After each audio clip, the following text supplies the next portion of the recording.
Welcome to First Unitarian Society of Minneapolis, the birthplace of Congregational Humanism. We carry on that tradition of free thought today, dedicated to promoting a free search for truth, meaning, and justice. Our web address is firstunitarian.org. I'm David Breeden, Senior Minister. Welcome.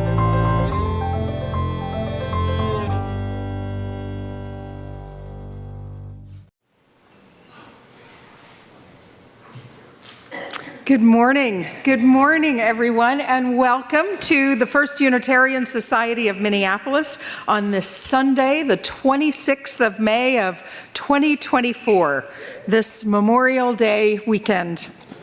First Unitarian Society is a member congregation of the Unitarian Universalist Association of Congregations. Our programming is on-site live, online live, and on demand, 24/7. I'm the Reverend Kelly Clement, and I am joined today by the FUS Senior Minister, the Reverend Dr. David Breeden, our Music Director, Mike Vasich, and our terrific tech team. So grateful for our tech team. We are happy to see those of you who are with us in the room here today, and we send a special greeting to those folks who are online, joining us either now or sometime later. Wherever you are, if you will turn to your right or your left and say, "I'm so happy you are here today." So happy you are here today.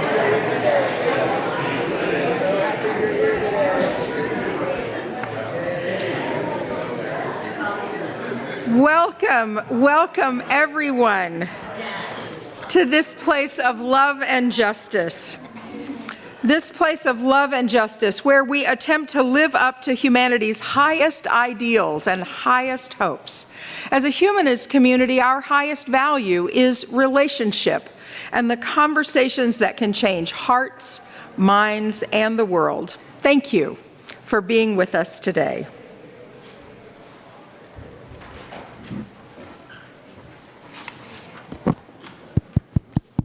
Oh, good morning. Happy Memorial Day weekend. I am going to just be doing some music of Fats Waller today. It's not terribly tied into a theme, but it was his birthday. It was his 120th posthumous birthday on Tuesday or Wednesday, so kind of just taking advantage of that to do some Fats Waller. He was an incredible composer and performer, really entertaining. If you haven't seen videos of him, luckily he was alive during the advent of video, and so you can see him playing, and incredibly virtuosic, super fast. I'm going to do some of his medium stuff today. So the first piece I'm doing is called Keepin out of Mischief. It's I'm going to kind of do an arrangement kind of my own based on what kind of he did, but the second two are transcriptions of his own playing to kind of try to be truthful to his style. So that's what's on the docket for today. Thanks for being here, and here we go.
We begin our assembly by lighting a chalice, and I invite you to say with me the words of the fourth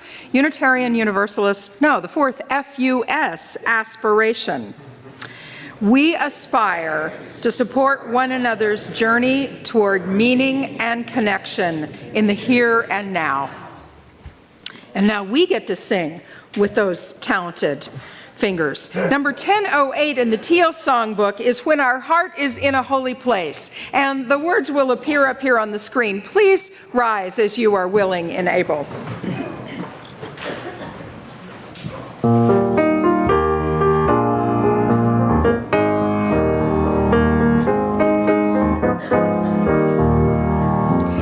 When our heart is in a holy place, when our heart is in a holy place, we are blessed with love and amazing grace. When our heart is in a holy place, when we trust the wisdom in each of us, every color, every creed and kind, and we see our faces in each other's eyes, then our heart is in a holy place. When our heart is in a holy place, when our heart is in a holy place, we are blessed with love and amazing grace. When our heart is in a holy place, when we tell our story from deep inside, and we listen with a loving mind, and we hear our voices in each other's words, then our heart is in a holy place. When our heart is in a holy place, when our heart is in a holy place, we are blessed with love and amazing grace. When our heart is in a holy place, when we share the silence of sacred space, and the God of our heart stirs within, and we feel the power in each other's faith, then our heart is in a holy place. When our heart is in a holy place, when our heart is in a holy place, we are blessed with love and amazing grace. When our heart is in a holy place, when our heart is in a holy place. Please remain standing as we share together the words of our congregational covenant. Love is the spirit of this place, and service its law. This is our great covenant, to dwell together in peace, to seek the truth in love, and to help one another. Thank you. Please be seated.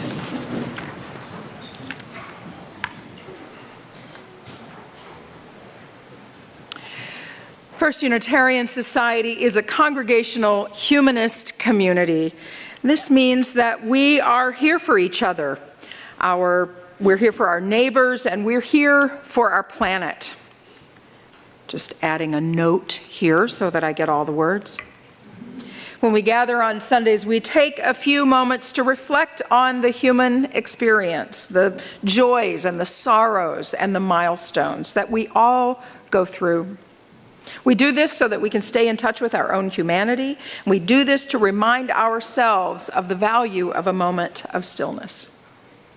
Today, we share the happy news that Julia Morse, who is a graduate of the FUS Religious Education Program, an occasional singer here in Assembly on Sundays, and also, by the way, the daughter of Heather Martens and Dave Morse, has been accepted to the University of Minnesota Medical School.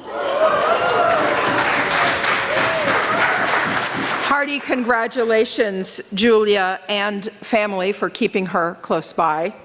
We look forward to hearing about Julia's progress.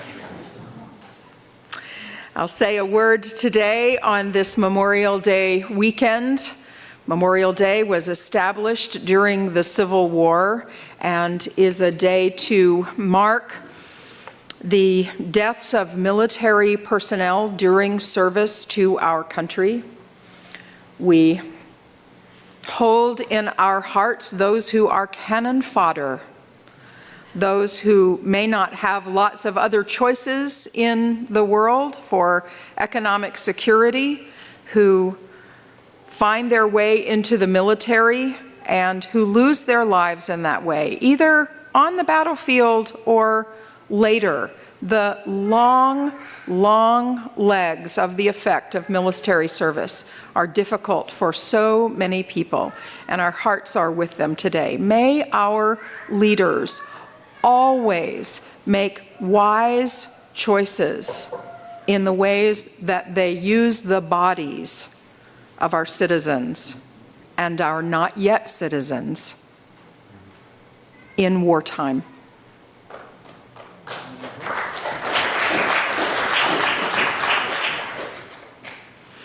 Now we take a few moments to reflect on those in our world who work to comfort the suffering and those who work for justice.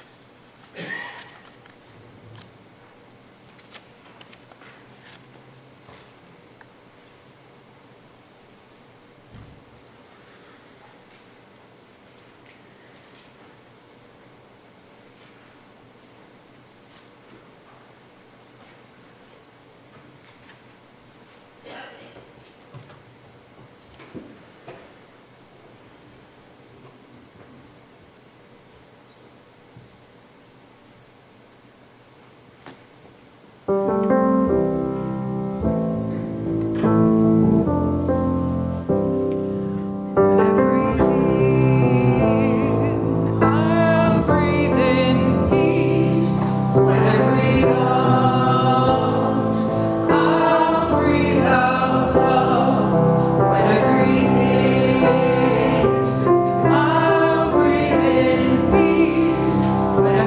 out,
so much, Mike. That is really cool.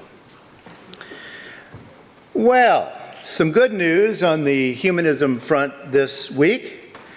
First is the Pope is being accused of being a humanist. Heresy, heresy. And in terms of humanism anyway, Scotland is now officially a majority non-religious nation, the first one in Europe by census. Now, I'm going to be doing some detective work today, and I'll be looking at some people from the American Civil War period. After all, this is Memorial Day weekend, a holiday that began in 1868 to honor those killed in that war, later expanded to honor all those killed in our many wars.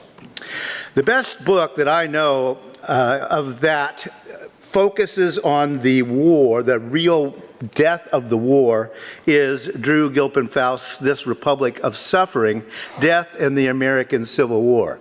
It is an eye-opening book. I remember as a kid walking through the family graveyard seeing only the dead from 1862. Why? I didn't know then, but that's when they stopped hauling the dead soldiers back. There were just too many of them, so it didn't happen anymore. In addition to the roughly 600,000 soldiers killed in those 4 years, roughly 50,000 civilians died.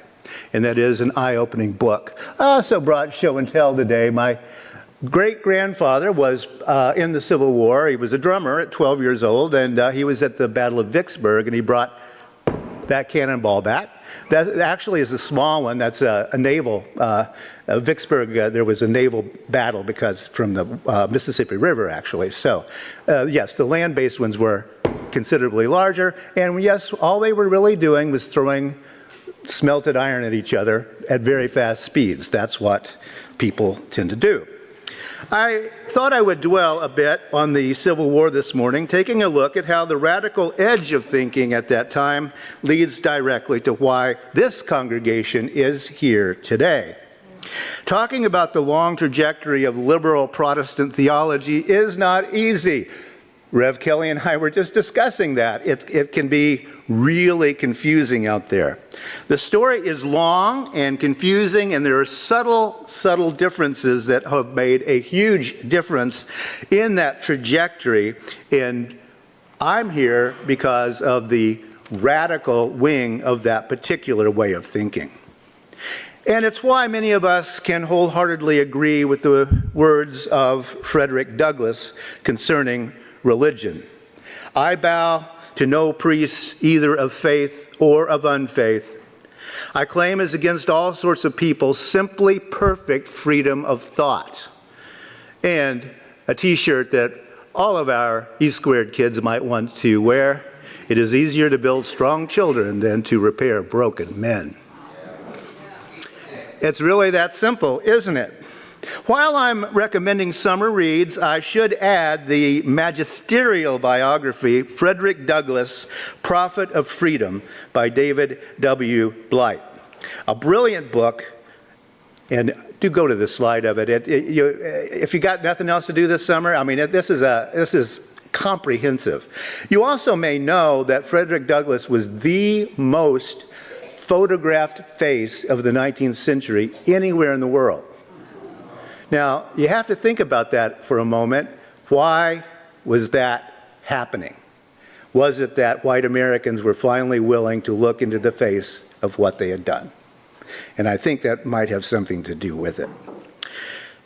Today I want to talk about a book that came out in March of this year, An Emancipation of the Mind, Radical Philosophy, the War Over Slavery, and the Refounding of America by Matthew Stewart.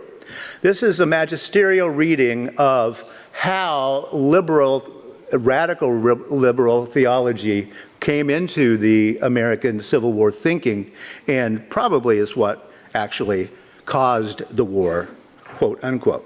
But first, let's look at the study where Frederick Douglass wrote during his final years. The house is now a National Historic Site near Washington, D.C., and that is Frederick Douglass's writing desk, you see.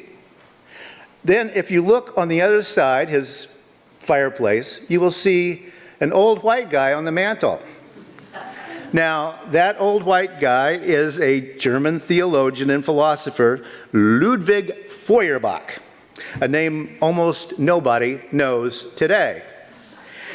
The book, An Emancipation of the Mind, explores three people who were philosophers, if you will, responsible for the drive to the war over the question of slavery. Abraham Lincoln, Frederick Douglass, and the Unitarian minister Theodore Parker.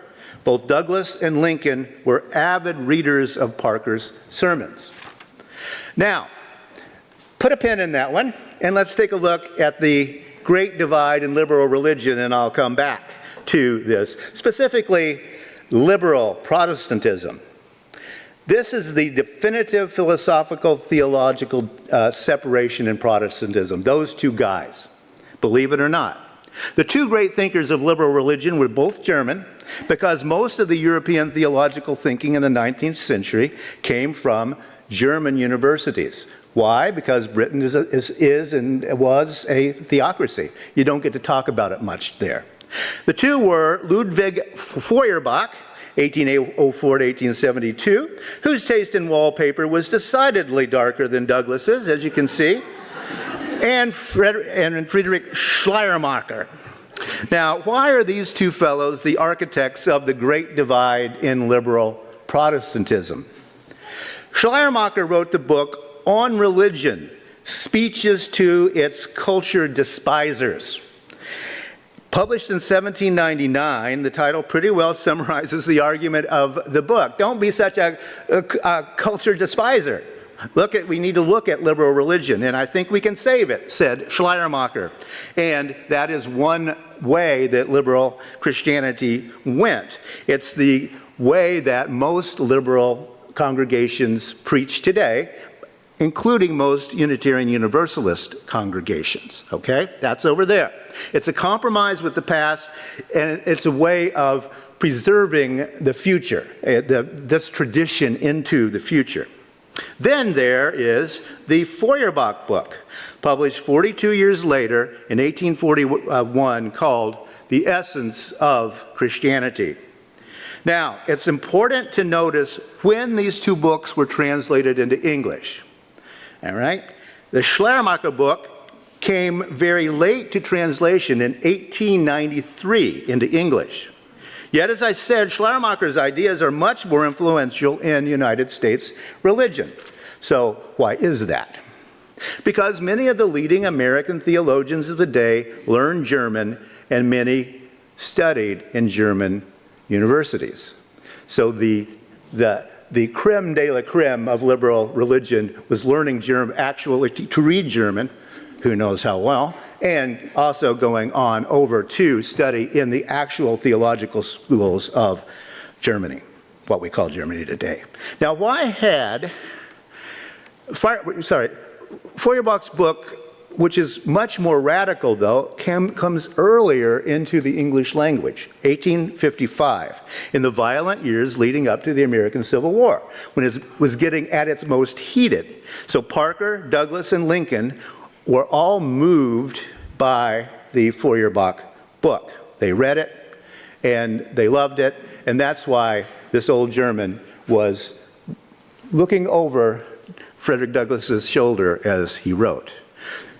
The book was available in English early on because of a British Unitarian woman, Marian Evans, known by the masculine name of George Eliot. Notice, George Eliot. You know her from Victorian novels, right? Well, why was she doing that? Because this was a way of escaping patriarchy. She felt driven into being a female novelist, which, her pretty little head could only think about relationships, right?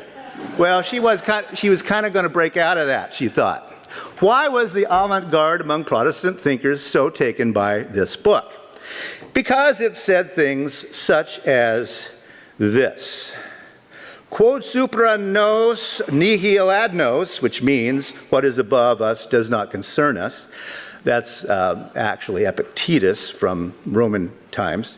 A God who inspires us with no human emotions, who does not reflect our own emotions, in a word, who is not a human, such a God is nothing to us, has no interest for us, does not concern us. Totally disconnected God? Why should we care? And this one, religion is the dream of the human mind. But even in dreams, we do not find ourselves in nothing. We are in the realm of reality, in the realm of the concrete. We only see things in a disjointed and disconnected way. All religious views are anthropomorphisms, which is to say, man's view of God is nothing else than man's view of himself. All right? And this is the founding of the idea of humanism. This is where it comes from. And I'm going to update that a little bit just so it makes a little more sense to us. I think that George Eliot would highly approve of us fixing the sexist language. Religion is the dream of the human mind. All religious views are anthropomorphisms, which is to say, the human view of God is nothing else than humanity's view of ourselves. Feuerbach's point is clear and simple. Religion is anthropology. All religions and religious ideas all over the earth are products of the human mind.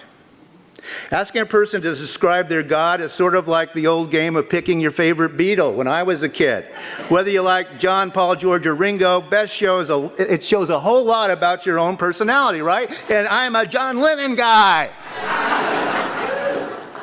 By the same token, the necessarily anthropomorphic, the human emotions and actions of a God that a person describes, that's the person's personality, right? They are expressing their own deepest concerns. You can see why a female British novelist who felt so constrained by a patriarchal social system based in Christianity heard this as really good news, right? It was a lightning bolt. All the social oppressions based in Christian teachings in the Bible, human beings had made it all up. It's the first time anyone had expressed that news. None of them, Douglas, Parker, or Lincoln, could say this aloud, of course. Not in 19th century America. That would have been the end of their public careers. But if you look, you can see it. You can see why leaders in a largely Christian nation where the Bible was being used to justify enslavement, you can see why this new idea was a lightning bolt. Frederick Douglass, Theodore Parker, and Abraham Lincoln had to find a way somehow to say that the Bible isn't always right. It's that simple. This was especially good news to Frederick Douglass, who often said that the most Christian masters were the worst because they felt utterly justified in their cruelty to enslaved Africans because they were property, said the Bible. Okay? Feuerbach's book is the beginning of humanism as we know it today. Humanism, because some people were willing to take up Feuerbach's call to take human responsibility for human-created problems. If the humans created the Bible, the humans created slavery, humans created the republic that we call the United States, we can fix it. That is why the bust of an old German white guy had pride of place on Frederick Douglass's fireplace mantel, and you can go see it today. I'm hoping someday that Jay will take students on a Black liberation trip, because from there, and Jay, you've been there, start there and then go see what W.B. Du Bois is going to say about this, right? We can trace how this is going to work from one generation to the next in terms of human liberation. Now, this is why I'm a humanist. Humanism is, as George Eliot phrased it, principally about choice, right? The strongest principle of growth lies in human choice, individual human choice. But freedom of choice in a very particular way. Once we realize that all structures, from government to sexism to morality to structural racism, are all the products of human beings. And those human beings and those human actions can be reversed. They can be changed. Slavery clearly approved of in the Bible, is wrong. Gender oppression, clearly approved of in the Bible, is wrong. So, trivia question. Who is the most famous disciple of Feuerbach? Karl Marx. Yeah, you got it. Right?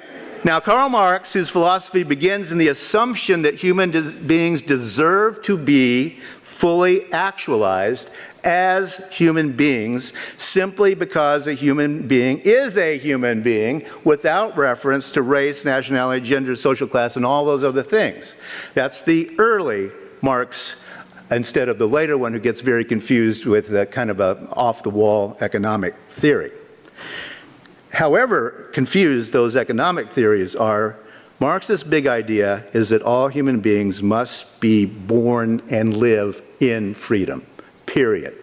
Human beings matter more than property. Why don't we achieve that? Kind of simple idea, seems to me. Well, because, the Bible says, by their fruits ye shall know them. And I've got a lot of fruit, so I ain't sharing with nobody. And the Bible says, I must be holier than you because I've got more than you. So there. Which comes down to, I got mine and I ain't sharing. Right?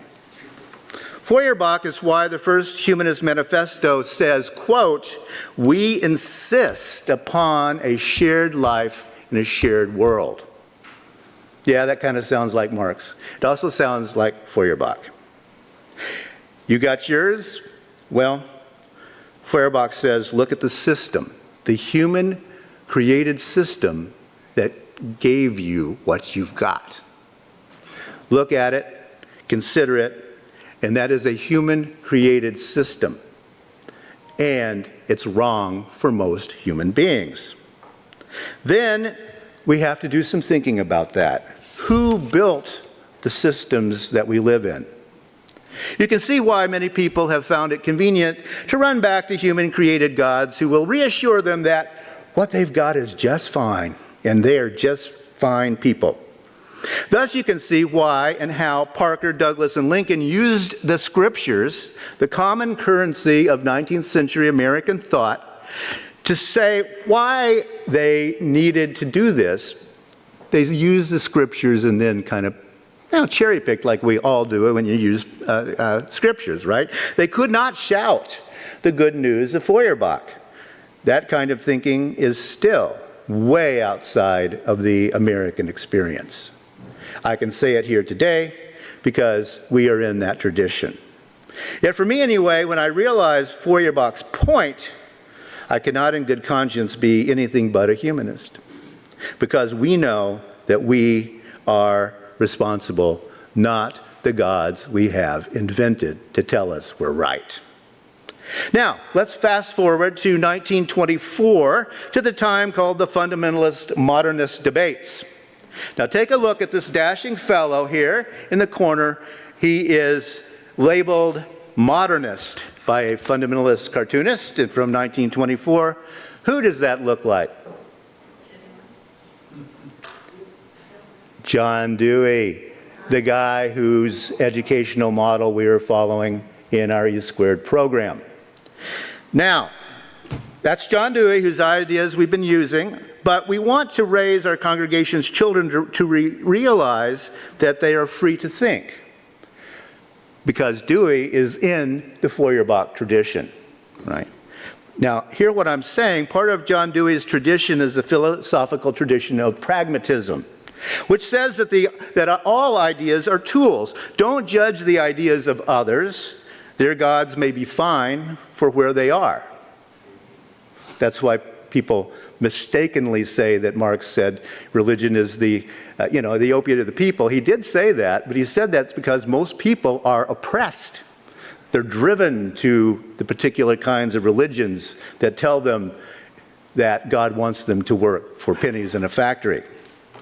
The modernist is saying, behold thy God, O church, that will bring thee into the promised land. Now, if you look closely, I think you can see, if we can go back to the slide just a moment. Oh, thanks, yeah. Uh-oh. Well, no, don't break anything. It's all good. Yeah. Okay. What is that? Is that a Trojan horse? Is that, it's the wisdom of this world anyway. Not quite sure. But if you look at it closely, it's standing on a foundation of Darwinism, philosophic speculation, shorter Bible, which means that at that time they were discovering that many of the books of the Bible are actually forgeries, right? They're not by the people they pretend to be by, right? At that time. Rationalism, religious evolution of man. The religious evolution of man, meaning that religion changes over time to meet social circumstances, which every liberal Christian believes, but every fundamentalist fundamentally does not believe. And it's very important to remember that difference, okay? Religious ideas change over time, or they don't, in which case you're going to be a fundamentalist and go back. Fundamentalists, slavery's still okay, people. That's 1924. A decade before the first Humanist Manifesto, signed by John Dewey and our minister here, John Dietrich. Dietrich's humanist message was so popular, remember, in the early days that they had to meet in theaters downtown. Many people at that time were hearing the message of human liberation that George Eliot, Parker, Douglas, and Lincoln had heard 50 years previously. These links, my great-grandfather was 12 when someone shot this at him. Then my grandfather was born in the 1890s. My mother was born in the 1930s. I was born in the 1950s. So it's not that far away. And that's why it was still sitting on a shelf when I was a little kid. The message is still with us today. As Dewey phrased it, if we teach today's students as we taught yesterday's students, we rob them of tomorrow. Very simply. Which, I can rephrase a little bit. If we teach millennials as we taught boomers, we rob them of tomorrow, right? If we teach Gen Z as we taught millennials, we rob them of tomorrow.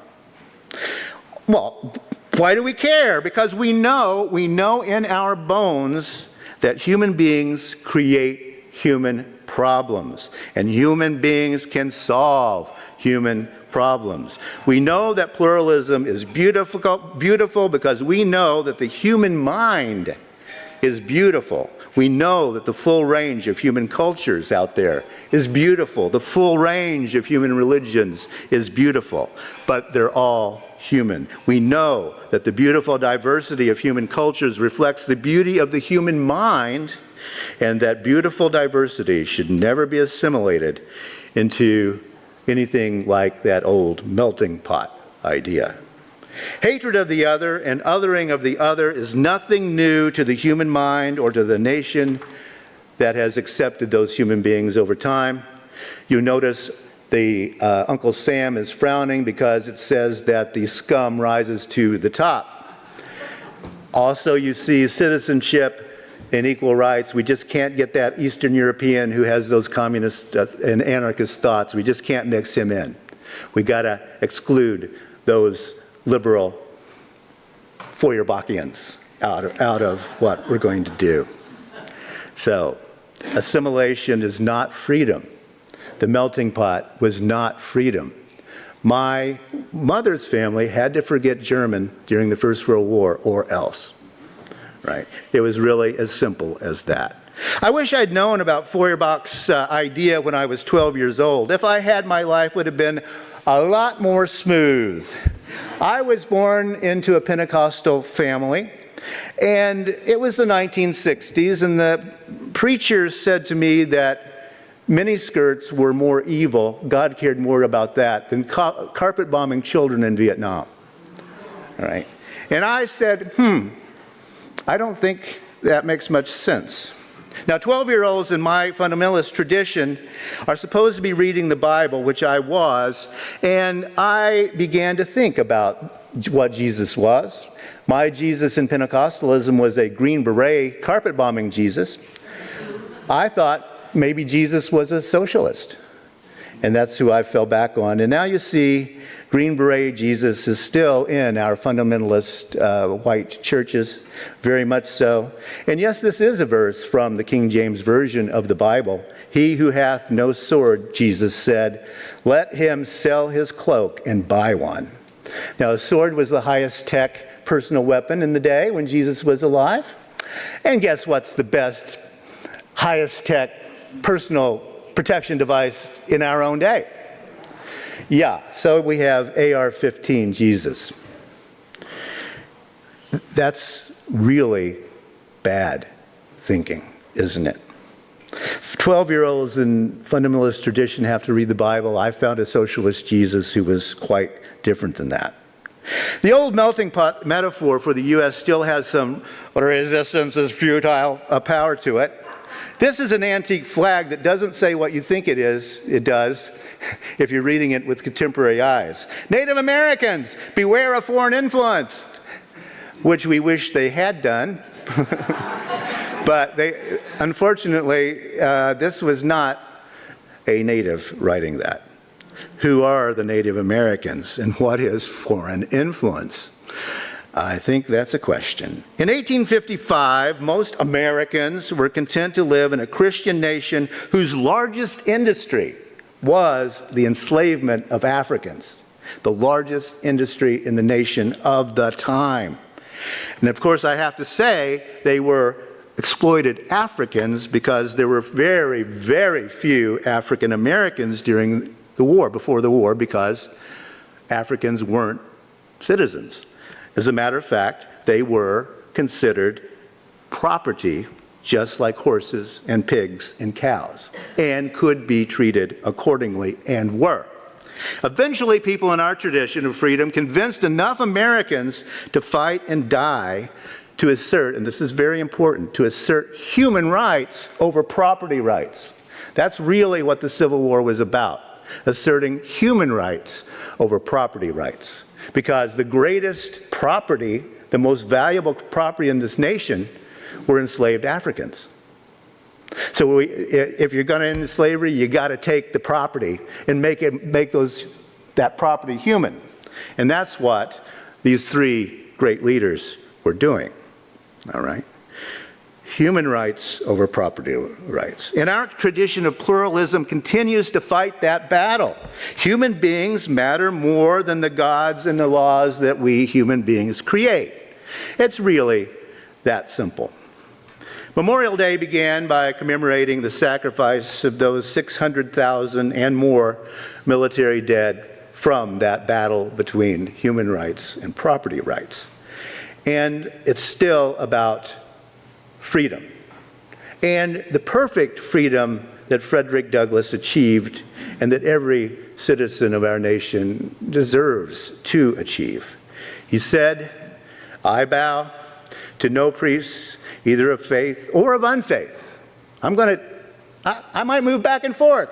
I'm free to do it, right? I claim as against all sorts of people simply perfect freedom of thought. Thank you.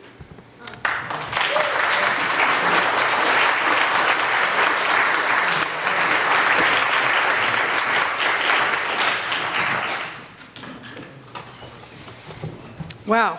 Thanks, David. Whew. Let's sing.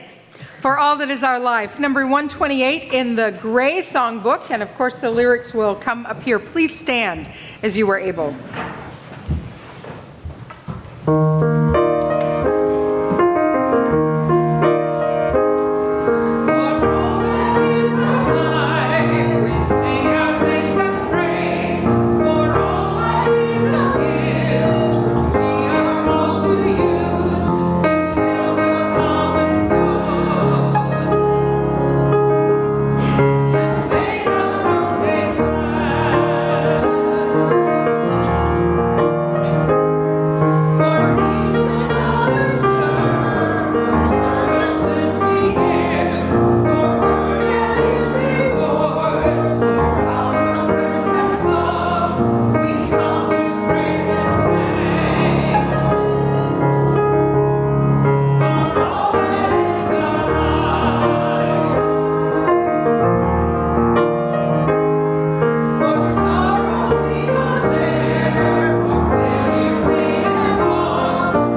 Good morning.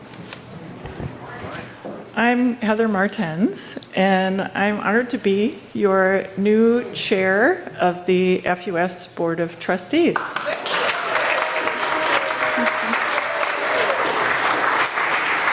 I am a lifelong Unitarian Universalist. My parents became UUs after seeing an ad in a magazine that said, "Are you a Unitarian and don't know it?"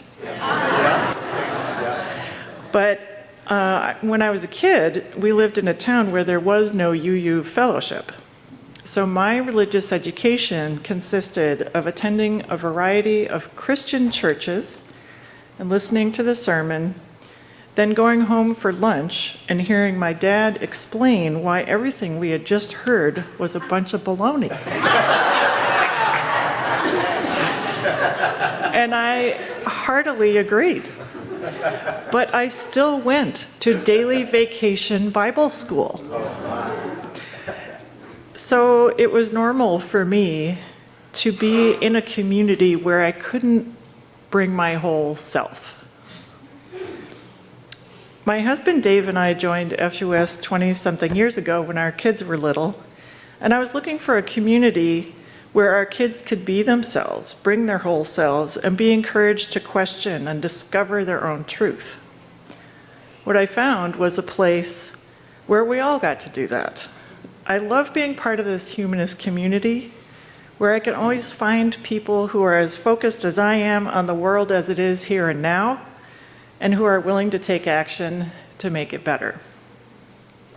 In the current unsettling times, with the wars and climate change and the scariest presidential election of my lifetime, FUS is a community where we can grapple together with the world's puzzles, disagree, and find joy in things like music, art, storytelling, and connection. This is a place where I can bring my whole self and where we strive to be a place where everyone can bring their whole selves. In these strange times, I know I need FUS more than ever. Which brings me to the conclusion, which is, First Unitarian Society is a free, independent, and self-governing Congregational Humanist community. This congregation brings our message of justice and hope to the world due to the generosity of our members in time, talent, and treasure. This is an ask for money, in case you were wondering. The easiest way to give is to scan the QR code, which I think is up there, which will take you to our giving page. And there you will find several easy ways to contribute to the mission of First Unitarian Society. And of course, those of you who are in the building who wish to give cash or checks may stop by our office. Thank you for making the work of First Unitarian Society possible.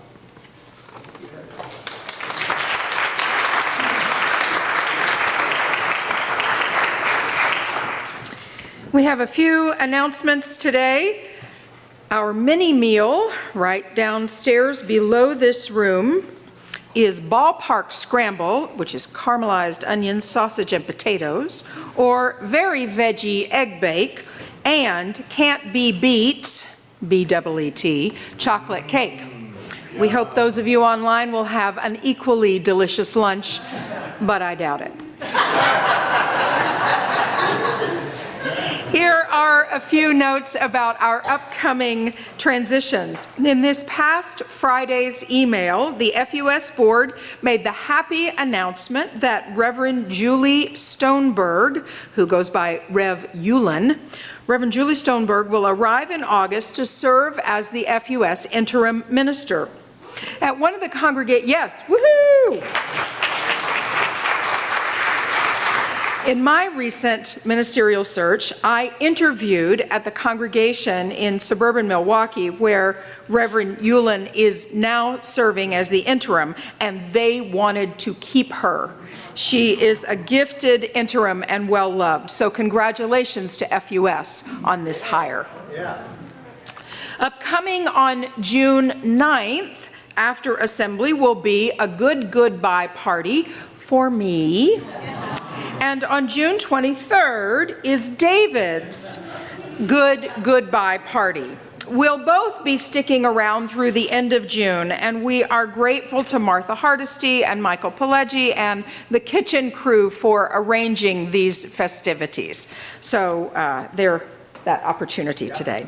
And always check the Friday email for updates and subscribe to our various social media channels. That's where the news comes. All right, we'll extinguish our chalice. Please say these words with us. We extinguish this flame, but not the light of truth, the warmth of community, or the fire of commitment. All these we carry in our hearts and in our minds until we are together again.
Say, if you're not following Mike Vasich on social media, you are missing out. Follow his Instagram feed. It's got good stuff. Okay, thank you. And Facebook. Go out into the world, follow those social media feeds. Be fearless, ask questions, hold on to what is good. Strengthen the weak, comfort the fearful, serve the suffering. Do what makes you come alive, because as the great Howard Thurman said, the world needs more people who have come alive. Rejoice in the power of the human spirit. So may it be.